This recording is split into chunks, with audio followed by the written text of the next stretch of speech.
The name James Earl Ray is forever etched into history, not because of greatness, but because of infamy.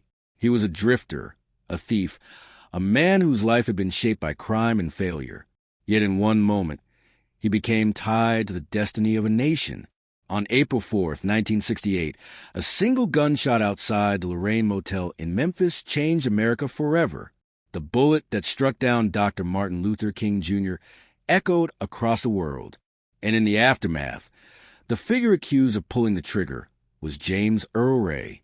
His story is not one of a simple criminal, but of shadows, contradictions, and unanswered questions. Was he truly the lone assassin, or a pawn in a larger conspiracy? Did his restless life of crime lead him here by chance, or by design? For decades, investigators, scholars, and even King's family wrestled with these doubts. The evidence seemed overwhelming, yet his denials were persistent. He was captured, imprisoned, and condemned, but never silenced. Even behind bars, he kept the mystery alive with shifting stories. His name became synonymous with deception, flight, and uncertainty. To know James Earl Ray is to step into the murkiest corners of American history. His life, like the shot that rang out that night, still reverberates.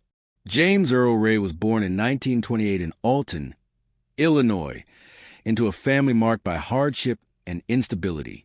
His father struggled with the law, and his mother carried the burden of raising several children in poverty. From an early age, James seemed restless and often found himself in trouble. He worked small jobs here and there, but he never held on to them for long. Instead, he grew attracted to petty theft, burglary, and small-time scams. By the time he was a teenager, encounters with police were already familiar. In his early 20s, he briefly enlisted in the U.S. Army, but his service was unremarkable, and he left without any sense of direction. Ray drifted through cities, living in cheap motels and boarding houses. Each time he tried to start fresh, his choices pulled him back into crime. Arrests for robbery and forgery piled up, and prison became a recurring stop in his life. Society saw him not as a man who might reform, but as one caught in an endless cycle. He had no lasting relationships, no strong ties, and little sense of belonging. By the 1960s, James Earl Ray's reputation was that of a career criminal, restless, and always scheming. In 1967, while serving time in the Missouri State Penitentiary, Ray plotted a daring escape. He had been sentenced for armed robbery, and the walls of the prison felt suffocating. Patient and cunning, he studied routines, watching for weak points in security. Then, one spring morning, he concealed himself inside a bread delivery truck. The driver left the gates, unaware of his hidden passenger, and Ray slipped away into freedom. For him, this was not just an escape from prison, but a chance to reinvent his life. He drifted across the country under different names, buying disguises and fake identification papers. Canada became a temporary refuge, where he blended among strangers. He moved often, never staying long enough to be noticed. Yet his imagination began to wander into darker territories. He became consumed with politics, drawn especially to issues of race in America. Ray followed the speeches and actions of Martin Luther King Jr. with an unsettling focus. As the civil rights movement gained strength, his restlessness deepened. The man who once dreamed of freedom now seemed driven by anger and obsession. His life as a fugitive was pushing him toward a tragic and violent destiny. On April 4th, 1968, history took a devastating turn. Dr. Martin Luther King Jr. was in Memphis, Tennessee, supporting striking sanitation workers. He stayed at the Lorraine Motel, a modest place that had become a temporary center of hope and struggle.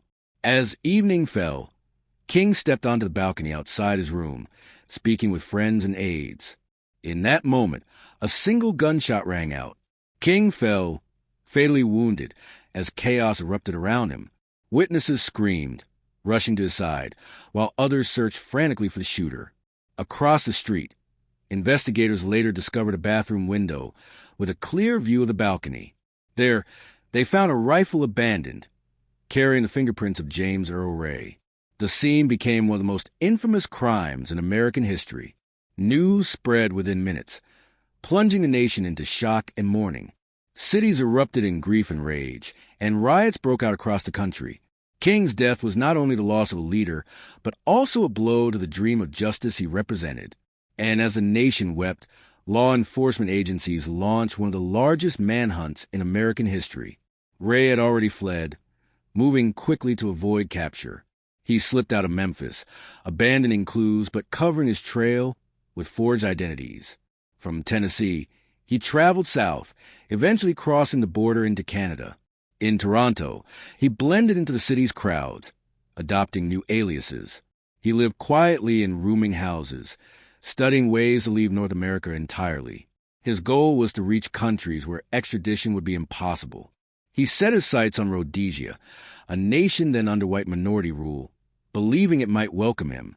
Carrying a false Canadian passport, Ray journeyed to London. For a while, he felt confident he had escaped justice. He studied travel routes, searching for ways to reach his destination. But his nervous movements attracted attention. He moved too often, changed names too quickly, and his story unraveled. Authorities across the world were already on alert. Finally, on June 8, 1968, Ray was arrested at Heathrow Airport, caught before boarding a flight to Brussels. The international chase was over. The man accused of assassinating Martin Luther King Jr. was in custody, facing the weight of history. Back in the United States, Ray was placed under intense security. The evidence against him appeared overwhelming. His fingerprints matched the rifle found near the crime scene. Witnesses traced his path through boarding houses and car rentals. The timeline aligned with the fatal shot that killed Dr. King. In 1969, Ray entered a guilty plea, hoping to avoid the death penalty. The court sentenced him to 99 years in prison, ensuring he would never walk free again. But almost immediately, he began to change his story.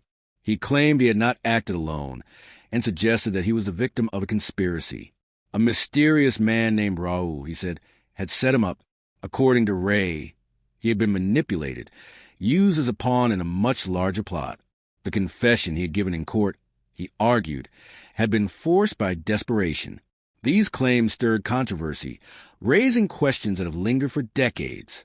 Many refuse to believe Ray's denials, but others wonder whether there was more to the story than met the eye.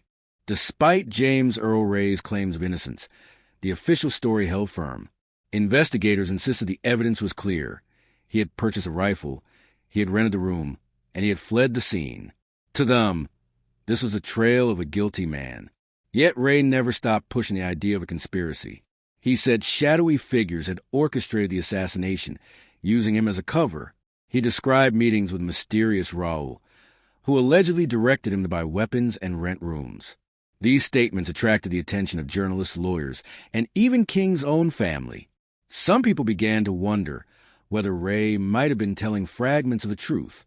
In the 1970s, the U.S. House Select Committee on Assassinations reopened the case. Their investigation concluded that while Ray fired the shot, there may have been others involved. The possibility of conspiracy lingered, clouding the public's view. For every person convinced of Ray's sole guilt, another saw him as a pawn. And so, the mystery around James Earl Ray deepened, leaving the nation divided. Ray's life in prison became another chapter of his strange story. Locked away with a 99-year sentence, he found ways to keep his name alive. He gave interviews to reporters, telling and retelling his version of events. Each time, his story shifted slightly, always leaving room for doubt. He filed appeals, though they rarely gained traction in court. In 1977, Ray and several fellow inmates staged a daring escape from Brushy Mountain State Penitentiary. For 2.5 days, they evaded capture, slipping into the hills of Tennessee. The manhunt that followed was intense, involving dogs, helicopters, and armed guards. Eventually, Ray was found and returned to prison, his sentence lengthened.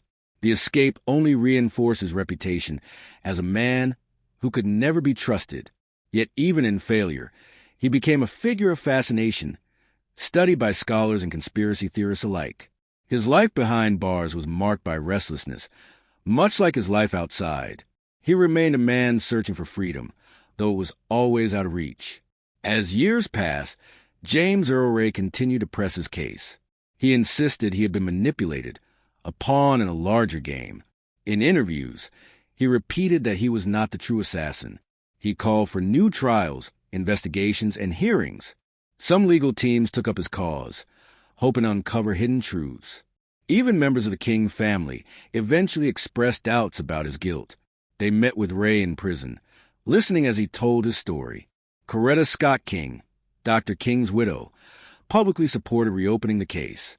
To her, Ray's claims of conspiracy deserved careful examination. Still, the courts remained unmoved, holding fast to the original verdict. The official narrative declared Ray guilty, beyond question. Yet, public opinion was never fully settled, leaving shadows where clarity should have been. For Ray, this uncertainty became his last form of power. He could not escape his sentence, but he could keep the world talking. And so, he lived not as a forgotten prisoner, but as a controversial figure. Illness began to overtake Ray as the years advanced. Prison life had worn down his body, and medical conditions mounted. He suffered from kidney disease, liver problems, and other ailments. Yet, he continued to speak to reporters when given the chance. Even as his health failed, he clung to his story of innocence. His eyes, often described as cold and restless, betrayed little regret. Some saw him as a liar desperate for sympathy. Others saw him as a man who might have been framed. The line between truth and fiction blurred in his final years. In 1998, Ray died in prison at the age of 70. He never won a retrial, nor did he clear his name. His death closed one chapter of history, but not the debates. Questions about the assassination of Martin Luther King Jr. did not die with him. Instead, they lived on in books, films, and endless speculation. Ray's legacy was cemented, but it was not one of certainty. He remained a man defined by crime, mystery, and controversy. The story of James Earl Ray is one of shadows and contradictions.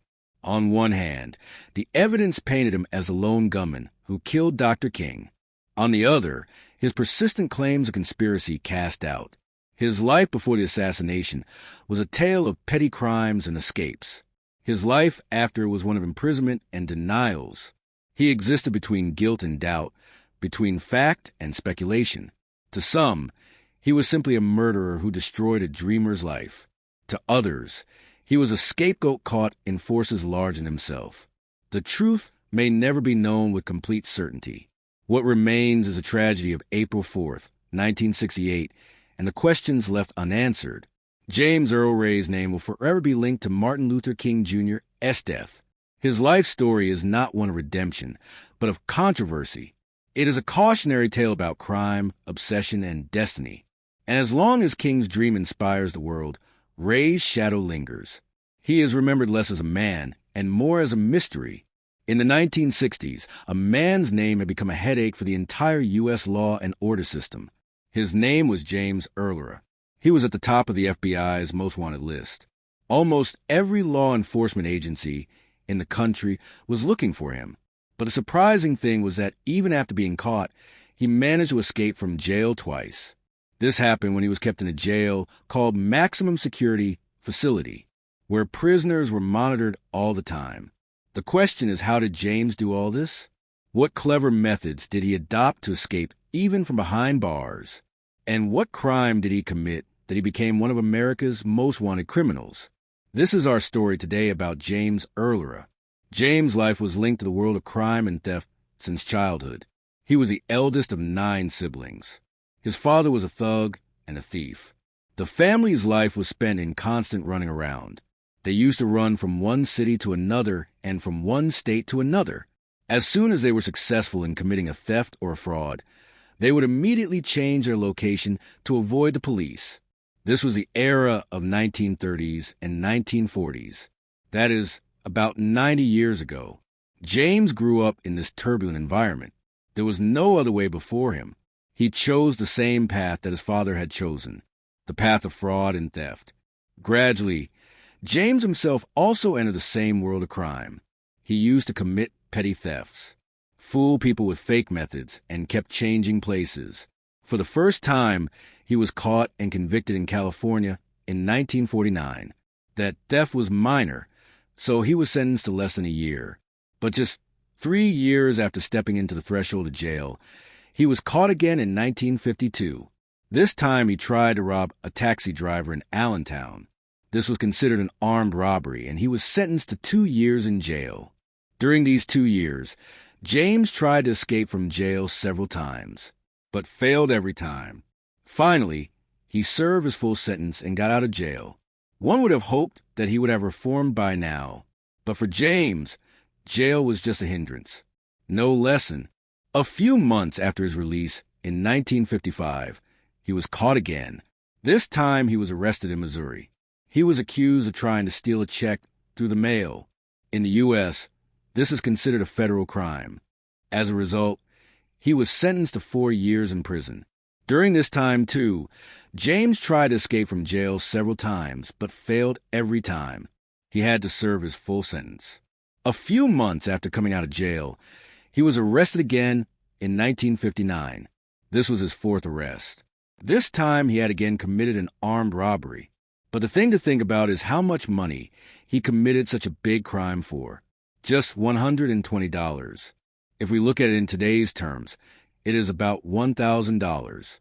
The amount was not very big, but James's old criminal record and his habit of committing crimes repeatedly made the court strict. The judges believed that if he committed a new crime every time he came out of jail, then he was a serious threat to society. In his robbery attempts, some of you get hurt and maybe even killed. For this reason, this time the court sentenced him to 20 years of imprisonment. In 1959, James was sent to Missouri State Penitentiary. This prison was considered the biggest and toughest prison in that state. It had the status of a maximum security prison. It was considered almost impossible to escape from here. But James' mind was always busy in planning to escape. For years, he was immersed in the thought of how to get out of this prison somehow. After spending about 8 years in jail in 1967, he finally thought of a way that he felt would definitely work. At that time, James used to work in the bakery of the prison. This bakery was not only for the prisoners in the jail, but also supplied bread in large quantities outside the jail. Every day a truck would come. Bread was loaded in it and then sent to different parts of the city.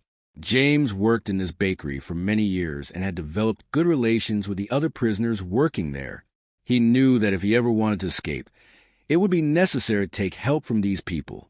His plan was to get out of the jail by hiding in the large wooden crates used for bread. He thought about this plan from every angle for months. When he was sure that this method could work, he told his close fellow prisoners about it. Even though they were not going to get any direct benefit from this escape, due to their friendship and trust in James, they decided to help him. On April 23, 1967, James executed his plan. But before that, he had to distract the guards. At that time, a prisoner deliberately pretended to hurt his leg while working. The guards immediately ran towards him. And in the meantime, James quietly entered the crate. Then bread was placed on top of him so that he could be completely hidden. James had to stay in that tight and closed crate without moving for many hours. He had already made small holes in the crate to breathe. Otherwise, he could have suffocated. There was very little space. Air was reaching with difficulty. But James endured everything. Finally, the truck came out of the jail, and the crate in which James was hiding was also loaded with it. As soon as the truck started on the road, the truck started moving. When he reached there, James saw an opportunity and tried to escape and started looking for a hiding place. He found a nearby shed where he hid all day till evening. Meanwhile, the jail administration came to know about his absence very late. By the time the search began, James had gone far away. Police and security agencies conducted a large-scale search operation, but no result was found. Dense forests, remote areas, and the search started late. All this gave James a chance to escape. The aerial search conducted by helicopter was also useless because he could easily hide behind the trees. James kept going from one city to another. First he reached Chicago, but did not stay there for long. Then he decided to leave America and went to Canada. There he stayed for some time in Toronto and then in Montreal. After hiding for several months, he felt that now the attention of the police must have shifted. So he returned to America again, and this time reached Alabama. But he did not stay there for long either. After some time, he left America again and went to Mexico. In Mexico, he tried odd jobs. He even started dreaming of becoming an adult film director. He remained in hiding there for some time. But in March 1968, he returned to U.S., and this time he decided to stay in Georgia. Within a year of escaping from jail, James had toured the whole of North America. He was still wanted, but the search for him was not as intense. At that time, there were neither cameras installed everywhere nor anything like mobile or internet through which he could be tracked.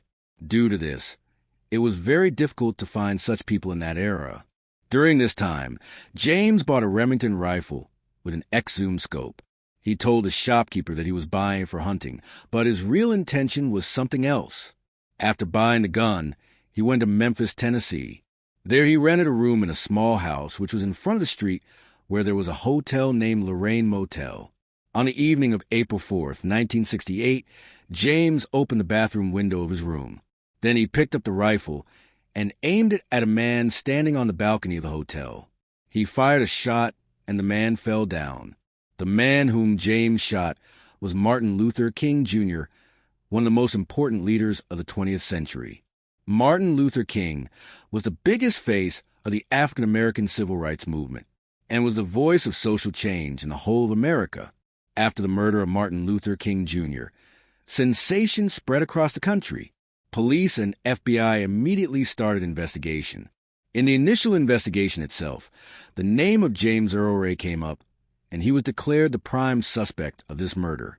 Investigators found a map in James' room on which circles were drawn around Martin Luther King Jr.'s house and his church. Apart from this, a Remington rifle was also recovered from there, the same weapon with which the murder was committed. An additional scope was also found nearby. James Earl Ray's fingerprints were present on all of these. The real motive of the murder could not be made clear, but all these evidences made it clear that James was directly involved in it. The FBI put him at the top of the list of America's most wanted criminals. A massive manhunt began after this. This was not the first time James was being chased by the police, but this time the circumstances were completely different. Every law enforcement agency in the country was keeping an eye on him everywhere. James realized that if he wanted to survive, he would have to leave America immediately. He then fled north and reached Canada again. There, he got a Canadian passport prepared by making fake documents. With the help of this passport, he caught a flight to London. From London, he went to Portugal. He tried to go to Africa and become a mercenary, but his plan failed.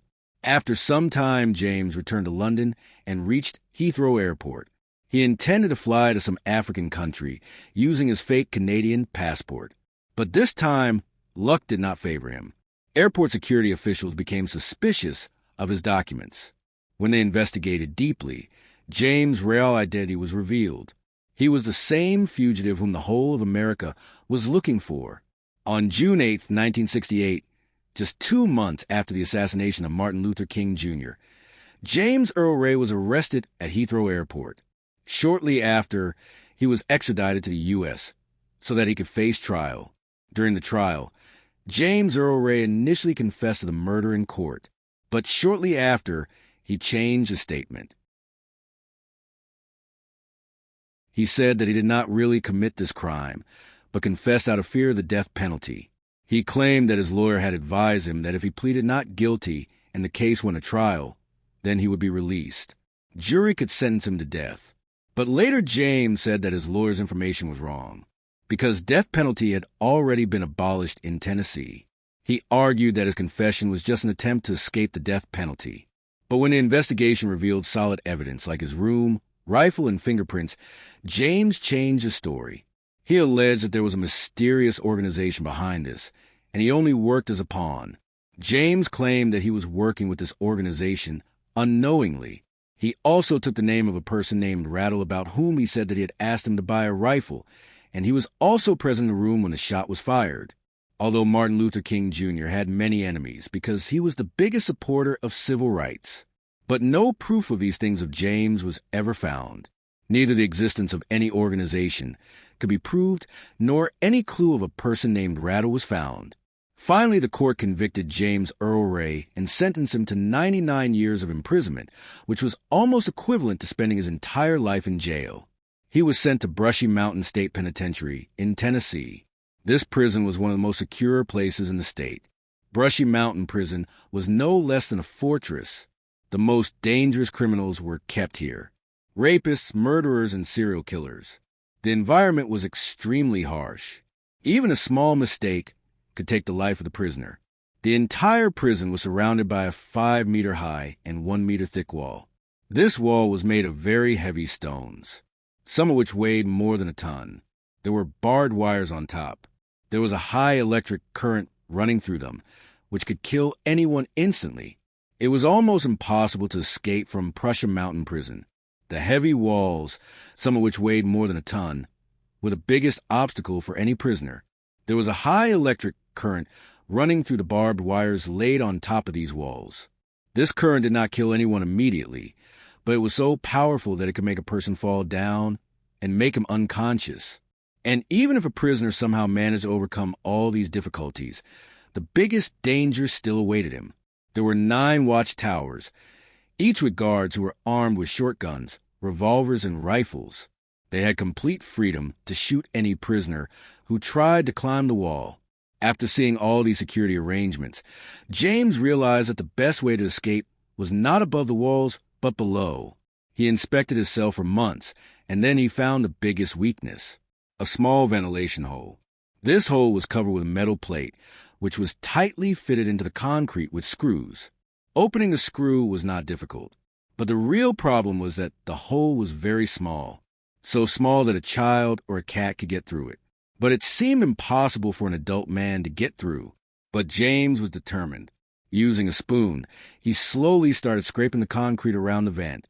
This work was extremely tiring and took months.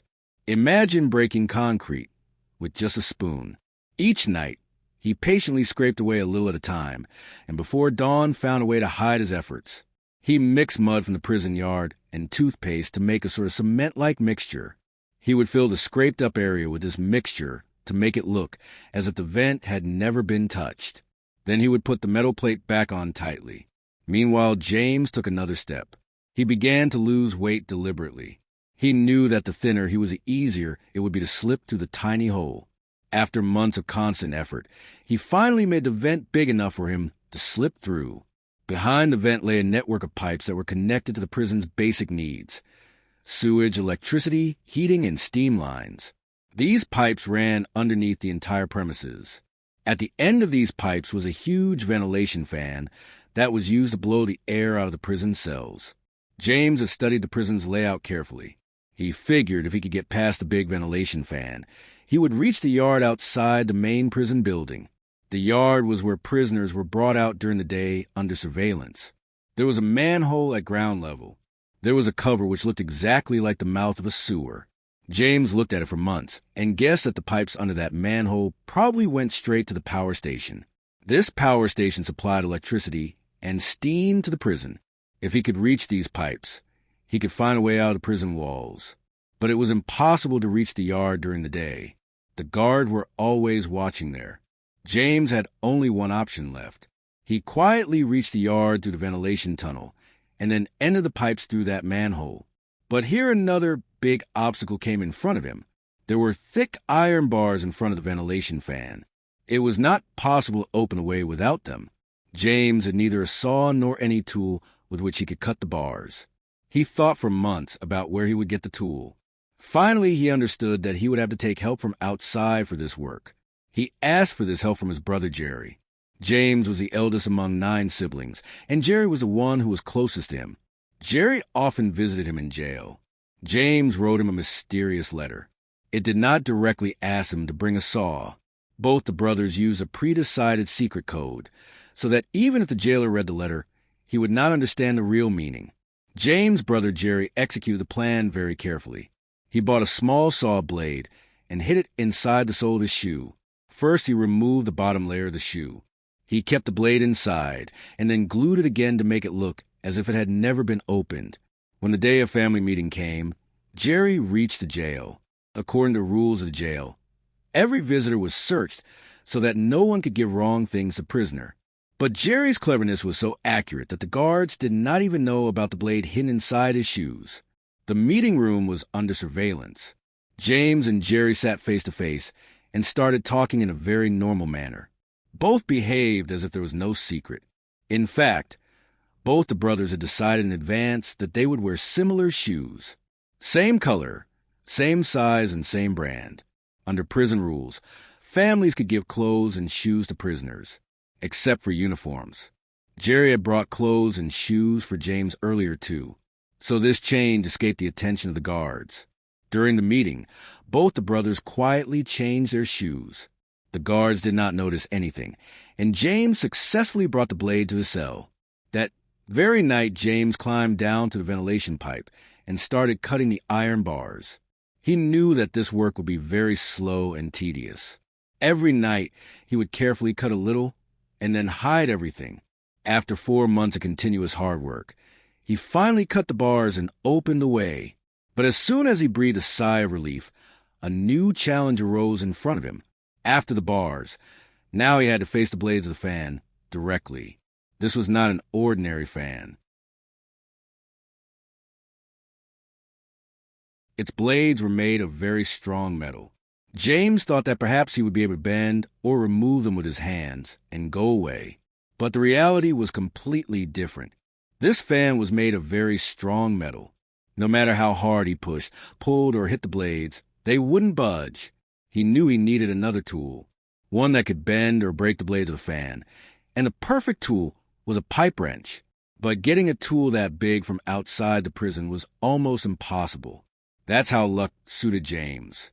One of his closest friends was Jake Morlock, who worked as a plumber in the prison. Jake's job was to repair pipes and systems, and he had access to a variety of tools, including a pipe wrench. The tools were kept under guard by the guards, but Jake could easily borrow them for a night. When James told Jake about his escape plan, he invited him to join him. Jake immediately agreed and promised to provide the wrench. But now there was another problem. James and Jake were not inmates in the same cell. Every prisoner's cell was fixed, and his record was written on a roster kept in a nearby office. This roster was written in pencil, so that it was easy to change the name if needed. James sensed his weakness. This office was not locked because the guards did not give much importance to it. Prisoners were sometimes allowed to reach there. James carefully observed the routine of the guards and waited for the right day. Finally, he got a chance on May 2nd, 1991. That day, the regular guards were on leave, and in their place, new inexperienced guards were deployed. Their number was also less.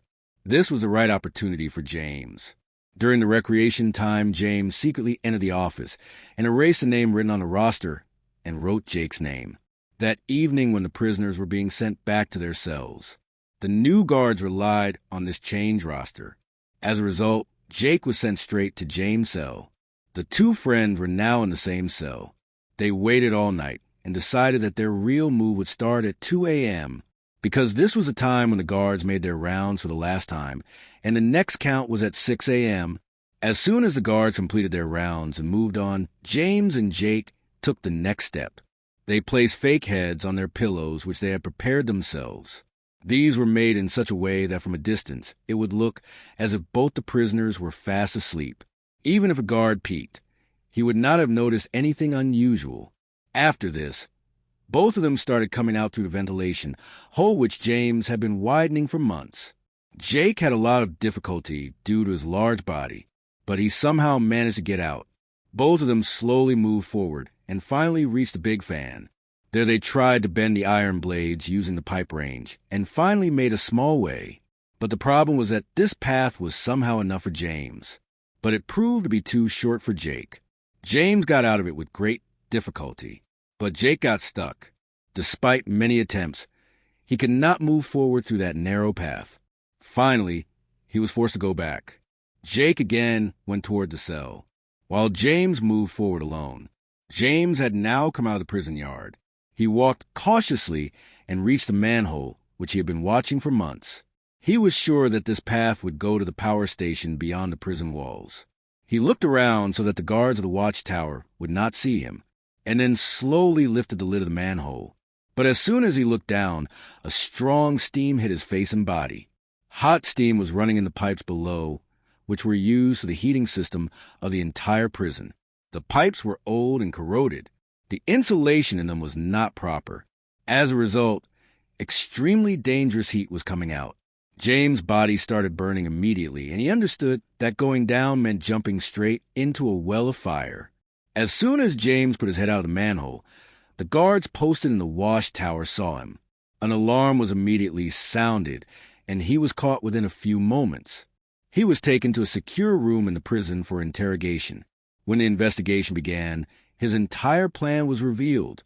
The tampered part of the ventilation, the blade hidden in the cell, Jake's help, and even his brother Jerry's role were revealed. Jerry was waiting with a car at a predetermined place outside the prison walls. He also had some money and a gun for James so that he could help him after escaping. He sat in the car all night. But when James did not come out, by morning he realized that the plan had failed. Later he heard the news on the radio that his brother James Earl Ray was caught while trying to escape from the prison. James's complex plan, which was made with about 2 years of hard work, failed completely. This failure was a big shock for him. As punishment, he was put in solitary confinement for 2 months. Solitary confinement meant being completely alone, locked in a cramped room, no conversation, no contact with any other prisoner. This punishment is considered to be mentally shattering. But for James, it had the opposite effect. As soon as he came out of solitary confinement, his mind again started planning to escape. Because for someone who had to stay in jail for his whole life, running away was the only way. The only difference was that now the conditions had become even more difficult. The guards kept an eye on him all the time. But James did not give up. For years, he kept trying to find every weakness in the jail. He kept testing every small possibility. 2 years passed. Then 3 years passed. By 1976, about 5 years after the first failed attempt, James was working in the jail's land yard. One day he saw that during the repair, some old metal pipes had been replaced. These pipes, about 1 meter long, were considered useless and left on the ground. No one bothered to remove them. James quietly picked up the pipes and hid them behind a pile of clothes in the corner of the laundry. At that time, he did not know clearly how he would use them, but a voice in his mind was telling him that they might come in handy someday. Time passed. It was 1977. It had been 6 years since James' last failed attempt.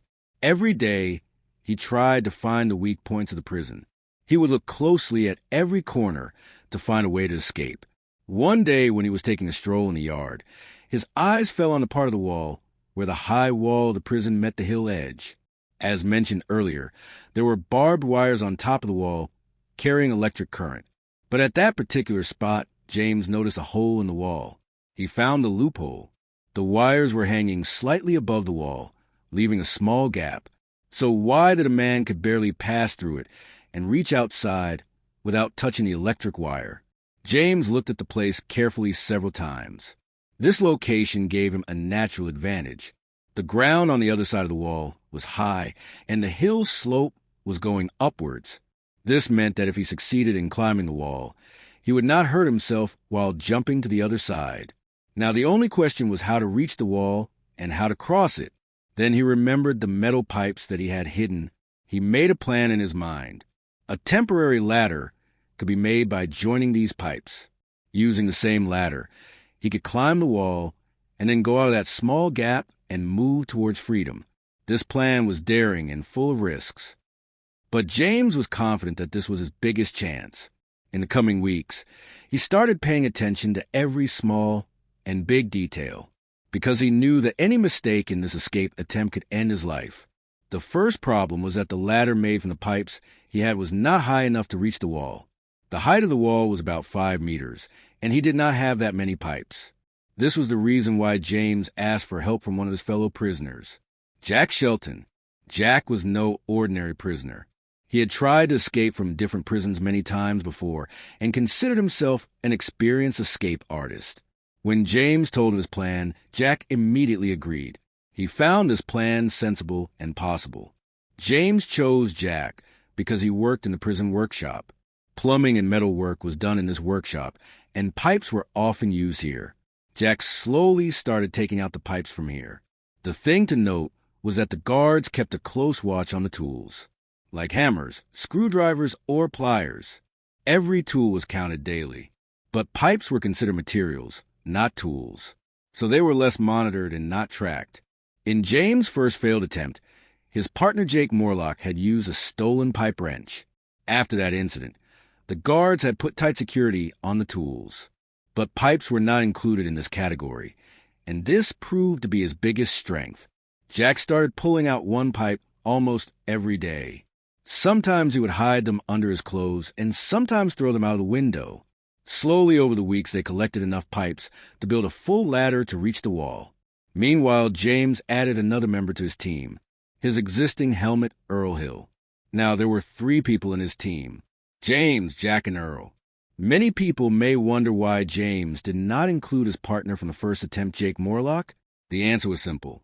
After their failed attempt, the prison administration had sent both of them to different wings. Now they could rarely meet. James and his team now started working on the next plan of escape. They could not cross the yard directly by attaching a ladder, as the guards would have spotted them immediately in daylight. So they decided to hide the pipes near the part where they were going to climb the wall. This was the same place where the prison wall met the slope of the mountain, and there was a small gap under the barbed electric wires. There was a small drainage trench near this place, which was made to drain out the rainwater. James and his team hid the pipes in the same trench and covered them with leaves and other debris. The depth and position of the trench was such that the pipes were not visible unless a guard stood directly above and looked down. This place proved to be a perfect hiding place for them till the right time to escape. Meanwhile, the team also started keeping a close watch on the daily routine of the guards. The number of guards in the jail was very less compared to the prisoners. On an average, only 1 guard was appointed for 50 prisoners. Although the guards were armed and the prison was surrounded by watchtowers and electric wires, this lack of staffing was their biggest weakness. This was the opportunity James and his team needed. They gradually monitored every activity of the guards, their round time, and their habits.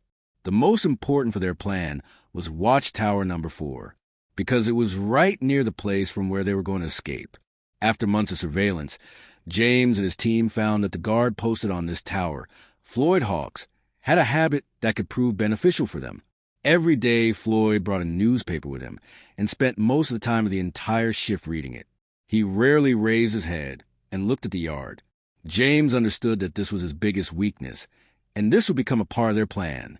During this time, James again asked for help from his brother Jerry. Jerry was ready as always. James asked him for 2 things. The first was money. Money was used in many ways in prison. Prisoners could buy books, toiletries, and small luxury items from the canteen, even televisions. Prisoners also paid each other for various tasks, such as doing laundry. James decided to use the money to bribe some prisoners to help distract the guards on the day of the escape. But delivering a large sum of money to a prisoner at once could arouse suspicion. So Jerry delivered the money to the prison in small installments over several months, and James patiently preserved it. The second was an escape bag. James had mentioned it in his letter about the secret coat. Jerry prepared this bag and put in it everything James might need after escaping: hair dye, a raincoat to keep warm, canned food, medicines, and a loaded pistol. Jerry buried this bag underground in a cemetery near the prison, exactly the place where the team had decided earlier. Finally, that day came. Friday, June 10th, 1977.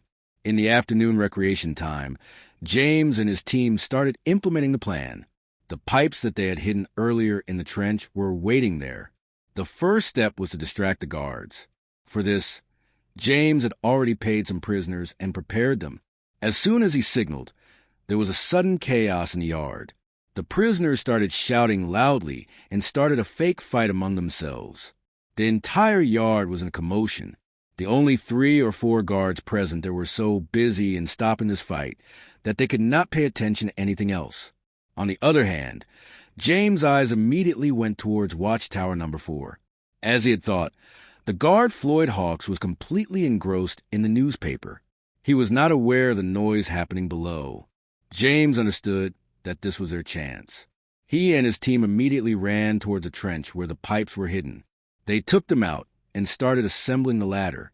They had already practiced this assembly many times, so the whole job was done in less than 1 minute. A hook-like attachment was attached to the top of the ladder so that it would get stuck firmly on the top of the wall.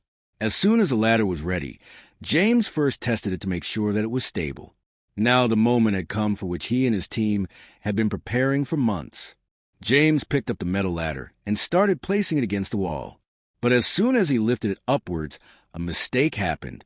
The upper part of the ladder went too high and touched the electric wire on the wall. The next moment, a strong current ran through the entire ladder and with a strong shock threw James 3 meters back to ground. Seeing his condition, for a moment his companions thought that he might have died.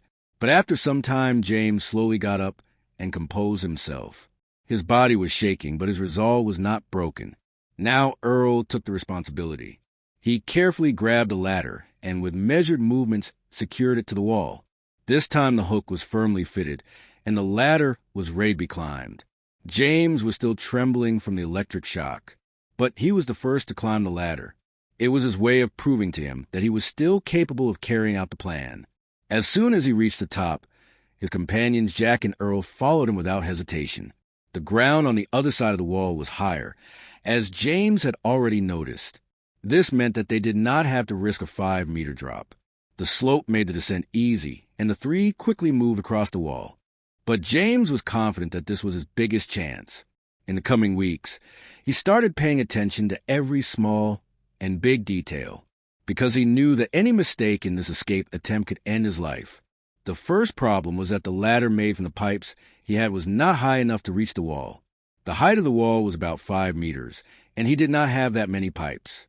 This was the reason why James asked for help from one of his fellow prisoners, Jack Shelton. Jack was no ordinary prisoner. He had tried to escape from different prisons many times before and considered himself an experienced escape artist. When James told him his plan, Jack immediately agreed. He found this plan sensible and possible. James chose Jack because he worked in the prison workshop. Plumbing and metal work was done in this workshop, and pipes were often used here. Jack slowly started taking out the pipes from here. The thing to note was that the guards kept a close watch on the tools. Like hammers, screwdrivers, or pliers, every tool was counted daily. But pipes were considered materials, not tools, so they were less monitored and not tracked. In James' first failed attempt, his partner Jake Morlock had used a stolen pipe wrench. After that incident, the guards had put tight security on the tools. But pipes were not included in this category, and this proved to be his biggest strength. Jack started pulling out one pipe almost every day. Sometimes he would hide them under his clothes and sometimes throw them out of the window. Slowly over the weeks, they collected enough pipes to build a full ladder to reach the wall. Meanwhile, James added another member to his team, his existing helmet, Earl Hill. Now, there were 3 people in his team, James, Jack, and Earl. Many people may wonder why James did not include his partner from the first attempt, Jake Morlock. The answer was simple. After their failed attempt, the prison administration had sent both of them to different wings. Now they could rarely meet.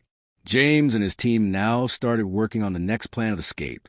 They could not cross the yard directly by attaching a ladder, as the guards would have spotted them immediately in daylight. So they decided to hide the pipes near the part where they were going to climb the wall. This was the same place where the prison wall met the slope of the mountain, and there was a small gap under the barbed electric wires. There was a small drainage trench near this place, which was made to drain out the rainwater. James and his team hid the pipes in the same trench and covered them with leaves and other debris. The depth and position of the trench was such that the pipes were not visible unless a guard stood directly above and looked down. This place proved to be a perfect hiding place for them till the right time to escape. Meanwhile, the team also started keeping a close watch on the daily routine of the guards. The number of guards in the jail was very less compared to the prisoners. On an average, only 1 guard was appointed for 50 prisoners. Although the guards were armed and the prison was surrounded by watchtowers and electric wires, this lack of staffing was their biggest weakness. This was the opportunity James and his team needed. They gradually monitored every activity of the guards, their round time and their habits. The most important for their plan was Watchtower number 4, because it was right near the place from where they were going to escape. After months of surveillance, James and his team found that the guard posted on this tower, Floyd Hawks, had a habit that could prove beneficial for them. Every day, Floyd brought a newspaper with him and spent most of the time of the entire shift reading it. He rarely raised his head and looked at the yard. James understood that this was his biggest weakness, and this would become a part of their plan. During this time, James again asked for help from his brother Jerry. Jerry was ready as always. James asked him for 2 things. The first was money. Money was used in many ways in prison. Prisoners could buy books, toiletries, and small luxury items from the canteen, even televisions. Prisoners also paid each other for various tasks, such as doing laundry. James decided to use the money to bribe some prisoners to help distract the guards on the day of the escape. But delivering a large sum of money to a prisoner at once could arouse suspicion. So Jerry delivered the money to the prison in small installments over several months, and James patiently preserved it. The second was an escape bag. James had mentioned it in his letter about the secret coat. Jerry prepared this bag and put in it everything James might need after escaping. Hair dye, a raincoat to keep warm, canned food, medicines, and a loaded pistol. Jerry buried this bag underground in a cemetery near the prison, exactly the place where the team had decided earlier. Finally, that day came. Friday, June 10th, 1977. In the afternoon recreation time, James and his team started implementing the plan. The pipes that they had hidden earlier in the trench were waiting there. The first step was to distract the guards. For this, James had already paid some prisoners and prepared them. As soon as he signaled, there was a sudden chaos in the yard. The prisoners started shouting loudly and started a fake fight among themselves. The entire yard was in a commotion. The only 3 or 4 guards present there were so busy in stopping this fight that they could not pay attention to anything else. On the other hand, James' eyes immediately went towards Watchtower number 4. As he had thought, the guard Floyd Hawks was completely engrossed in the newspaper. He was not aware of the noise happening below. James understood that this was their chance. He and his team immediately ran towards a trench where the pipes were hidden. They took them out and started assembling the ladder. They had already practiced this assembly many times, so the whole job was done in less than 1 minute. A hook-like attachment was attached to the top of the ladder so that it would get stuck firmly on the top of the wall. As soon as the ladder was ready, James first tested it to make sure that it was stable. Now the moment had come for which he and his team had been preparing for months. James picked up the metal ladder and started placing it against the wall. But as soon as he lifted it upwards, a mistake happened. The upper part of the ladder went too high and touched the electric wire on the wall. The next moment, a strong current ran through the entire ladder and with a strong shock threw James 3 meters back to ground. Seeing his condition, for a moment his companions thought that he might have died. But after some time, James slowly got up and composed himself. His body was shaking, but his resolve was not broken. Now Earl took the responsibility. He carefully grabbed the ladder and with measured movements secured it to the wall. This time the hook was firmly fitted and the ladder was ready to be climbed. James was still trembling from the electric shock, but he was the first to climb the ladder. It was his way of proving to him that he was still capable of carrying out the plan. As soon as he reached the top, his companions Jack and Earl followed him without hesitation. The ground on the other side of the wall was higher, as James had already noticed. This meant that they did not have to risk a 5-meter drop. The slope made the descent easy, and the 3 quickly moved across the wall. But the escape did not go completely unnoticed. Some of the prisoners in the yard noticed the commotion and immediately climbed the ladder to take advantage of the opportunity. In no time, 3 more prisoners started running with them. The last of these was David Paul, the prison cook, still wearing his white chef uniform. Her dazzling white dress was visible from a distance and caught the eye of the guard posted at Watchtower number 3. This guard was not as careless as Floyd Hawks. He immediately picked up his gun and aimed it at another prisoner climbing the stairs. That prisoner named Jerry Woods was not seriously injured but fell down as soon as he was shot, and the entire staircase was pulled down with him. The rest of the prisoners who were trying to escape retreated in a hurry. But the chaos in the yard increased further. The prisoners were shouting loudly, "Over the wall! Over the wall!" Seeing so much noise and firing, Floyd Hawks, a watchtower, also finally became alert. He started to grab his rifle in panic. But in a hurry, he himself fell to the ground. By then it was too late. James, Jack, Earl, David, and 2 other prisoners had crossed the wall and reached deep into the nearby forest. The prison siren started ringing and panic spread throughout the area. The news was immediately passed on to the governor's office and law enforcement agencies. But the real problem was that Brushy Mountain Prison was located in a very small town with a total population of barely 500 people. The nearest police or state security facilities were also far away. As a result, help took a long time to arrive, and this delay gave the escaped prisoners valuable time to retreat deeper into the woods. Although the response was slow at first, the area was soon swarming with security forces. Local police, state troopers, border patrol, and hundreds of officers from different agencies arrived. Even the FBI got involved. The escape had become national news. Media outlets from across the country rallied around Brushy Mountain. But for the FBI, the matter was even more serious, because the escapees included James Earl Ray, one of their most wanted criminals. The question on everyone's mind was, how did a notorious prisoner like James get away like that? The search was huge. Ground teams descended upon the jungle. Helicopters circled overhead, and blood dogs were deployed to track the escaped prisoners. But the jungle itself was a big challenge. It was dense and dangerous. It was difficult not only for the guards, but also for the escapees to find their way through it. The authorities hoped that the difficult terrain would slow the prisoners down. After crossing the prison wall, James and his companions ran straight into the jungle. Soon they decided among themselves that they would separate.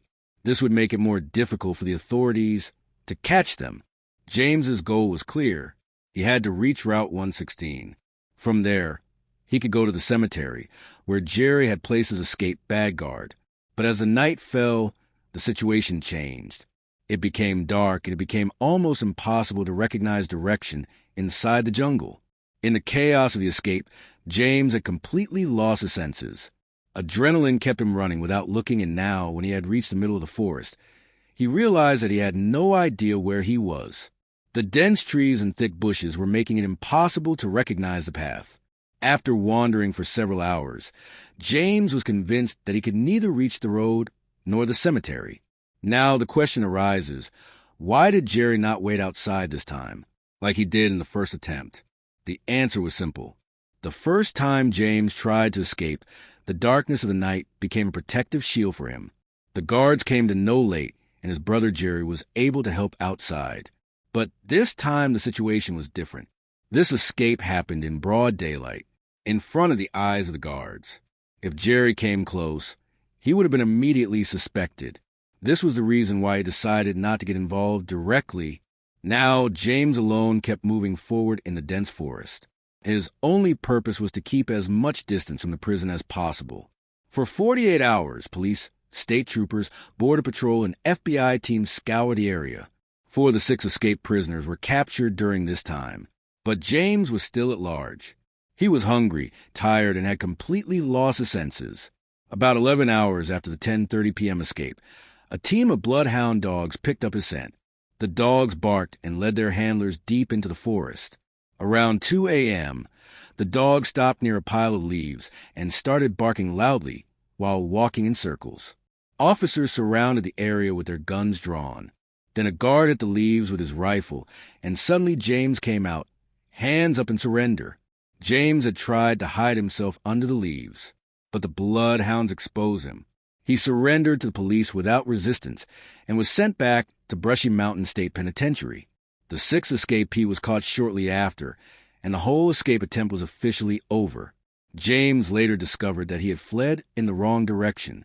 Had he gone the opposite direction, he would have reached the road that led to the cemetery, where Jerry had buried his escape bag. With that bag, he could have stolen a car or hitched a ride out of the area. But luck was not on his side, and he was caught just 10 kilometers from the prison. The failed escape became national news. It was the talk of the newspapers, radio, and television for weeks. As a fine, his sentence was increased from 99 years to 100 years, a symbolic addition because in practical terms it made no difference. Despite this, James made more escape attempts in the years to come. But now the authorities and guards kept a close watch on him at all times. Making any new plans had become nearly impossible.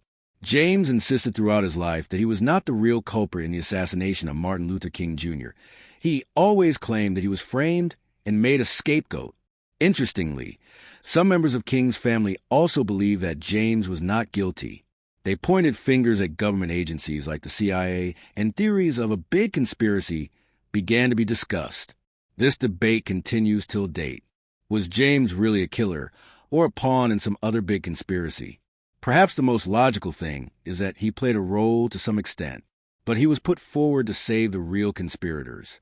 Whatever the truth, James King said he was innocent till his last breath, inside the prison in 1998. In the end, James Earl Ray died as he had lived, surrounded by suspicion, controversy, and unanswered questions. He never confessed beyond his original guilty plea, and he never convinced the courts to grant him a new trial. To many, he was nothing more than a murderer, the man who stole Martin Luther King Jr. from the world. To others, he remained a mystery, a drifter caught in a conspiracy far larger than himself. His name is forever chained to one of the darkest days in American history. Yet his story is also a reminder how truth can remain elusive, blurred by lies, doubts, and hidden motives. Ray's life was a restless journey, from petty crimes to prison escapes, from false identities to a legacy of infamy. He left behind no family name to honor him, no achievements to redeem him. What he left was a trail of questions, a stain on history, and a haunting shadow on the dream King carried. Even in death, Ray could not escape the uncertainty of his role.